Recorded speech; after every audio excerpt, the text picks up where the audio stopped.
In this edition of Southern Newsweek, leader of the Labour Party, Andrew Little, makes promises for Dunedin.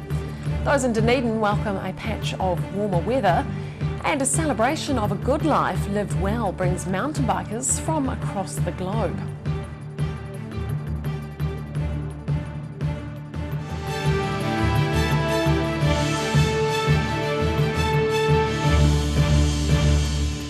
Kia ora, I'm Holly Buchanan.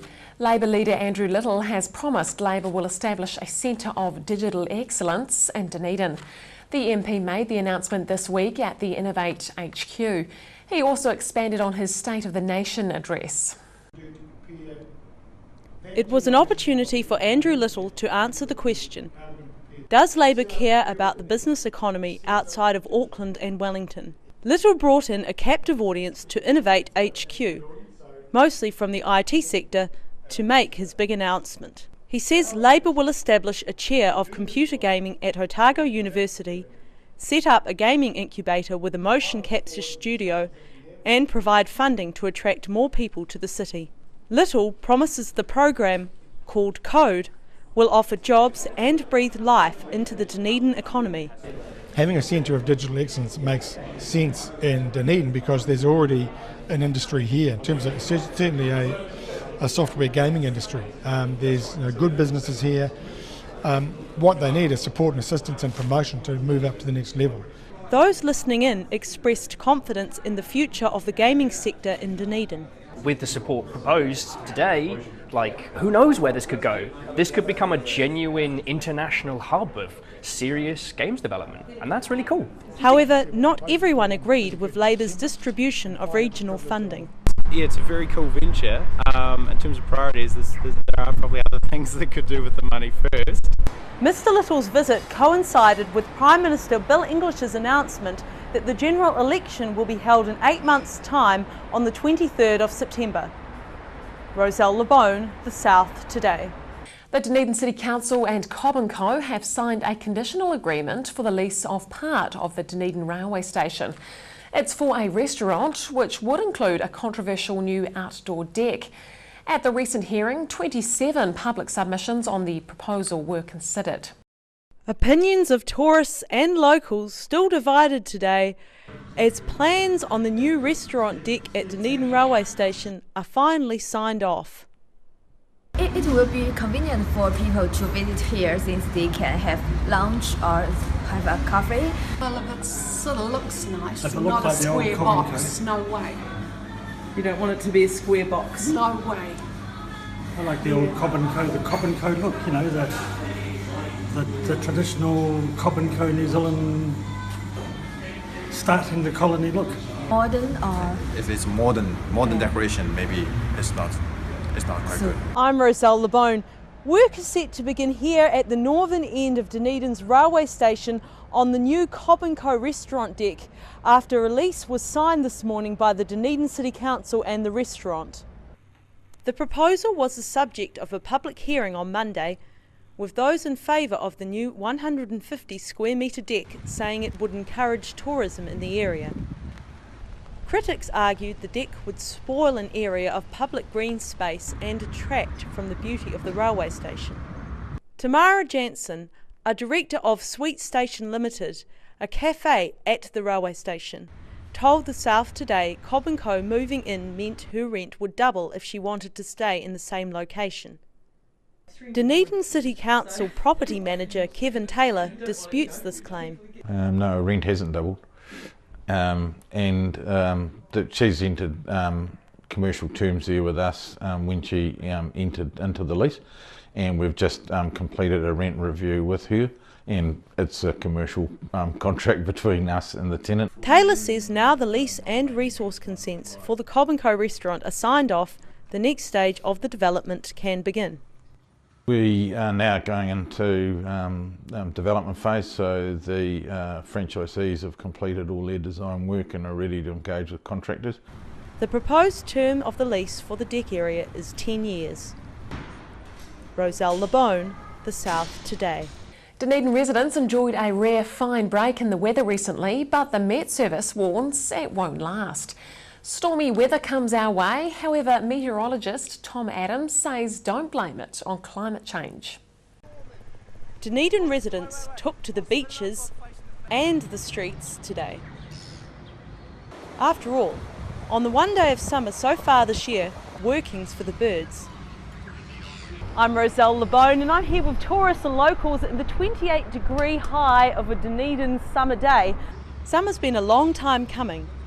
It could well be over by tomorrow, and therefore Dunedin residents were making sure not to miss it. In Germany it's winter and it's minus 10 degrees, so I really enjoy the sun and the heat, and I really like it. Sort of annoying though because this is when school's starting, but it's good. I love it. It's absolutely great. It's amazing. We've had such cold freezing for so long. It's really good.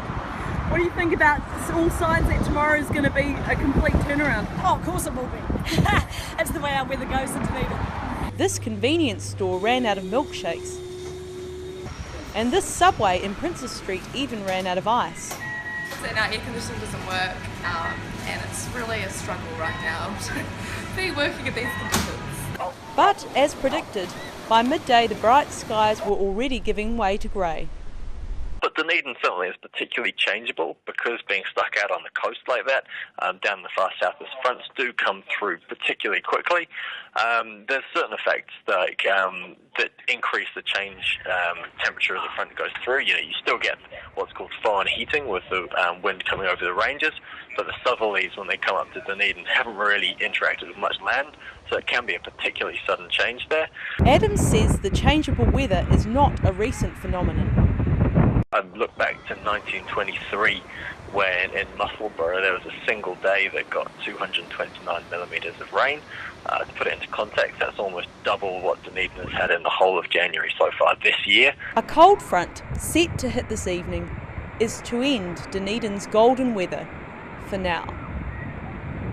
Roselle LeBone, The South Today. Volunteers at a community hub in Southland are asking the public to help them buy the property they work from. The Riverton Environment Centre has been in the same century-old building for the last 15 years, and the volunteers are planning to expand their operations once they've secured the space. The location for a local icon could be under new ownership. Hi, I'm Ruby Spink in Riverton, outside the Environment Centre where the volunteers are fundraising to buy the building. Featuring in the Lonely Planet Guide to New Zealand, 50 to 100 people from all over the country and abroad come to the centre every day. Inside is a hive of activity, with different sections devoted to different causes. So we have organic food, we have seeds to grow, organic potting mix, we have groups like an estuary care group, a seed saving group, a forest garden group, and we save heritage fruit trees, and so there's so many cool projects and things that happen from this wee base. The Environment Centre is a registered charity, residing in the same building for 15 years. Through that time there's been 2 generations volunteering for the centre.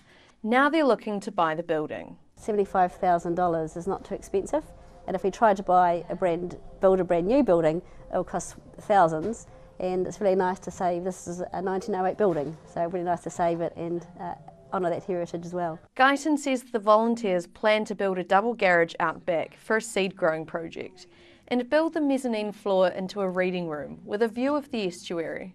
But to do this, they'll need public support. The main one we're doing is through Pledge Me, which is a nationwide fundraising thing, and on there's some rewards, and so we've got some quite interesting things like Devonshire tea in the forest garden.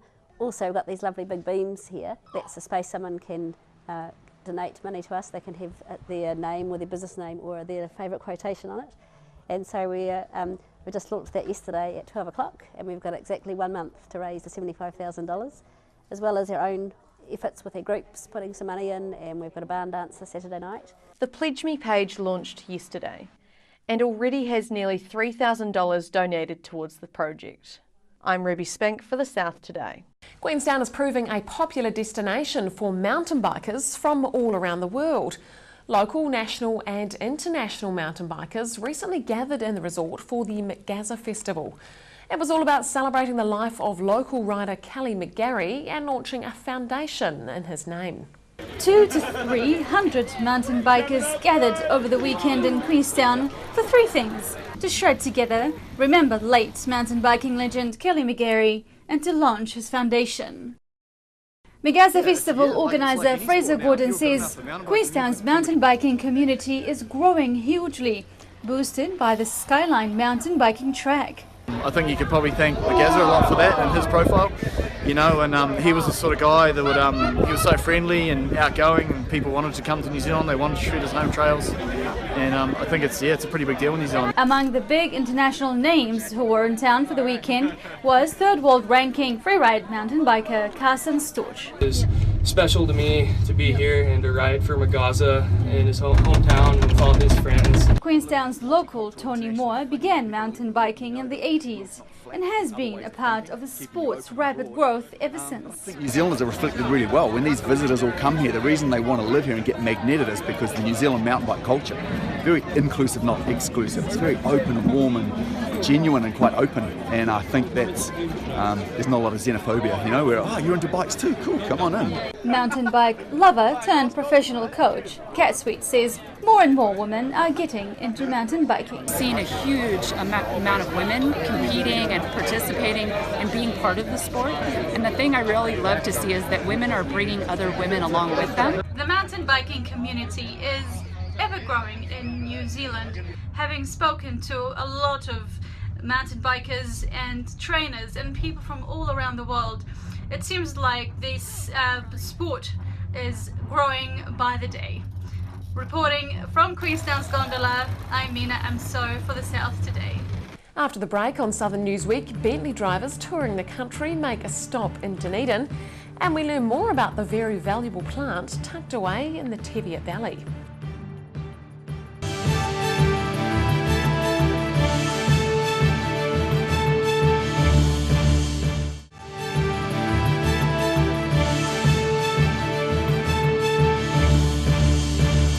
Welcome back. Drivers on the 4-yearly Bentley tour of New Zealand stopped into Dunedin recently as they circumnavigated the country. Most of the English-built cars were freighted to New Zealand for the tour, which sees drivers and their machines making a full round trip of Aotearoa. They don't build them like they used to. A group of 23 cars manufactured by English company Bentley are currently on a tour of New Zealand. It's something that many of the drivers and vehicles have done before. It's the sixth time that the Bentley Drivers Club from the UK have, through one of their very enthusiastic members over there, Cedric Cook, has organised 6 New Zealand Bentley tours. This is the 5th one that I've been involved in with the New Zealand side of organising everything and booking everything, this time with another colleague of mine, Melanie Allen, who's worked with me for 2 Bentley tours. Many owners of the legendary English-made luxury cars have made the pilgrimage to New Zealand before, including brothers Ross and Cedric Cook, who will travel in separate Bentleys. New Zealand tour organiser Tony Haycock says it's a regular occurrence, but couldn't be an annual event. Generally they run one about every 4 years, which is good because it's a good 2.5 years work goes into organising one, so any sooner than that it starts getting to be a little bit difficult to put it all together in time. Most of the visiting vehicles are vintage machines. 19 of them are Bentleys and 4 Lagondas. Our oldest car is a 1922 Bentley 3 litre. We have about a 2006 Continental GTC, although he did actually have a vintage Bentley. He had engine problems a couple of weeks before it was due to go, so rather than missing out on the tour, he's popped his modern one in the box and he's come along. As far as the older cars go, the majority of them are pre-war. I think we've got 2 1940s cars, but the rest of them are all pre-1939. About 15 of the cars are from the UK, others are from Germany and elsewhere in Europe, as well as from other countries including Canada and the United States. The Bentley has been described as the finest touring car in the world. Daryl Baser, The South Today. Central Otago wine growers are looking forward to a good batch of Pinot Noir this year, and that's all thanks to the cold weather. Growers hope the conditions remain ideal right up until harvest time. Mina Amso has more. Grooming old branches in his valley vineyards, Grant Taylor is pleased with how his grapes are shaping up. Mina Amso in Valley Vineyards. I'm about 25 minutes drive east of Queenstown. Taylor says this time of year the grapes are growing in size and the cool weather helps them grow slowly, which makes for better bred Pinot Noir. I had a number of friends call up and they're worried because they know what the weather's been like here. But he believes it's not so bad for the grapes. If we look at the grapes, you see they're very small. they're not ripening, they're just going through cell division. So rather than being warm and that happening fast, and we end up with big berries, it's cold, it's happening slow, so we end up with small berries. He says these small berries will hopefully be much more concentrated in flavour because they will develop a higher ratio of skin to juice. The truth is the concentration's higher, and so it's going to make really delicious wine. And a lot of the flavour sits in the skin. Valley Vineyard viticulturist Nicole Schofield agrees. So it's going to make the final product quite delicious. To make up for the cool temperatures, wine growers now hope for dry, warm weather from mid-February until mid-April.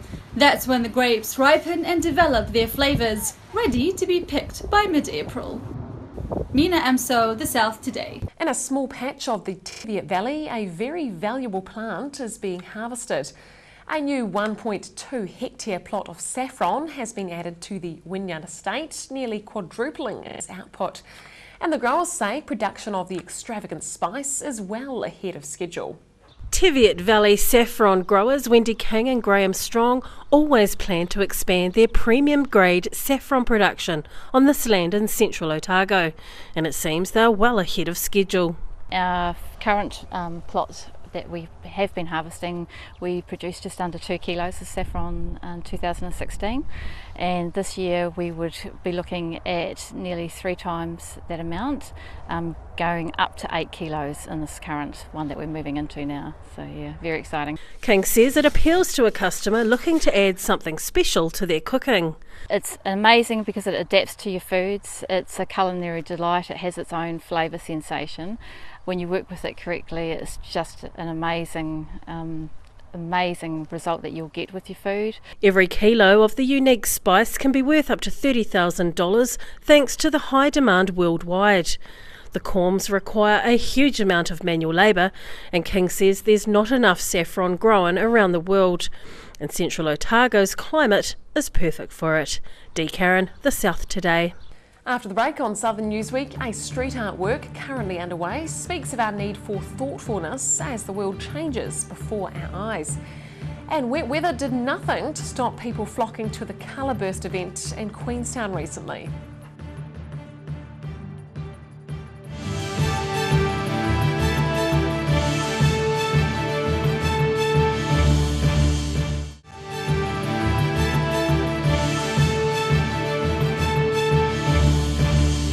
Welcome back. A street art mural in the student quarter points to a vision of our future, and it's one of an impending apocalypse. The artist's vision is to encourage people to think about taking responsibility for their actions. And it's transforming a wall that was once a tagging hotspot into a vibrant addition to the community. Inspired by a simple ecological message, artist Guy Howard Smith depicts a young girl paddling through a sea of plastic waste. He feels passionate about keeping spaces clean, and painting the mural on Castle Street seemed an ideal location. The artwork reveals the ripple effect and consequences littering has on the world. It's got links to global warming, sun heating up, plastic, just overall message of a microcosm, like where your one bottle that you're holding or something has affects the bigger picture, and so up the top is the bigger picture of what could potentially be our fate if we don't take responsibility for our actions. Guy started his creative artwork 2 weeks ago, and it will take another week to complete. The Dunedin City Council gave $1,500 from its Creative Community scheme, and another $2,000 came from Keep Dunedin Beautiful. Rosine have donated all the paint, and Bramwell donated all the scaffolding. The centre of Dunedin was filled with gleaming chrome and shiny paint as more than 30 veteran cars, motorcycles and trucks set off on the 63rd annual Dunedin to Brighton Veteran Vehicle Run. The sights and sounds of vehicles from yesteryear putted and roared out of Dunedin's octagon with the Dunedin to Brighton Classic and Vintage Car Rally. Before the fleet of cars and bikes left the city centre, flocks of enthusiastic fans from walks of life inspected the contraptions. Entrants were then flagged away by Mayor Dave Cole, heading along Princess Street where they mingled with regular traffic. Veteran cars are those built before 1919. More than 30 of those in the field on Saturday were more than 100 years old. The colour burst in Queenstown got off to a wet start, but that did not stop masses of people turning up, ready for action. The event is inspired by the Indian Holi Festival of Colour, and it celebrates the arrival of spring, the end of winter, and highlights the victory of good over evil. Mina Amso was there. A wee little warm-up dance before the big run. What's really cool about this event, you get fit as you walk and run, but also you get fully drenched in colours. These friends came looking forward to drenching each other with colours. And more colours. All the way to the finish line. I'm thinking about having fun, getting really dirty with the colours. Everyone was there, toddlers to grandparents, including 73-year-old Maureen Pitts, warming up with her daughters and granddaughters. Well, we always wanted to do it, but it never came to Wanaka. So I was here on holiday, and then we all came to do it. It's really good. The run is inspired by the Indian Holi Festival of Colour, which signifies the end of winter and the start of spring.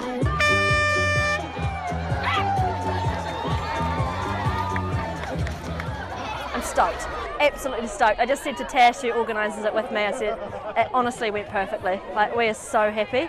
And the fact now that the sun is shining, everyone's happy.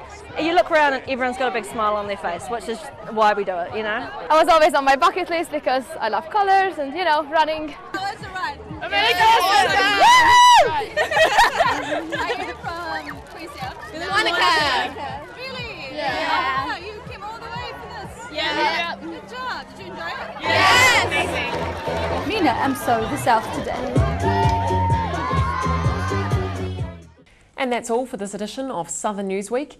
Be sure to check us out on Facebook, YouTube and Twitter, or you can keep up with Southern News via our website, channel39.co.nz.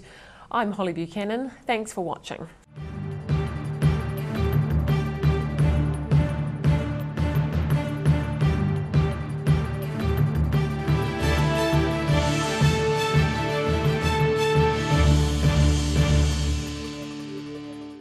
Supporting local content so you can see more of New Zealand on air.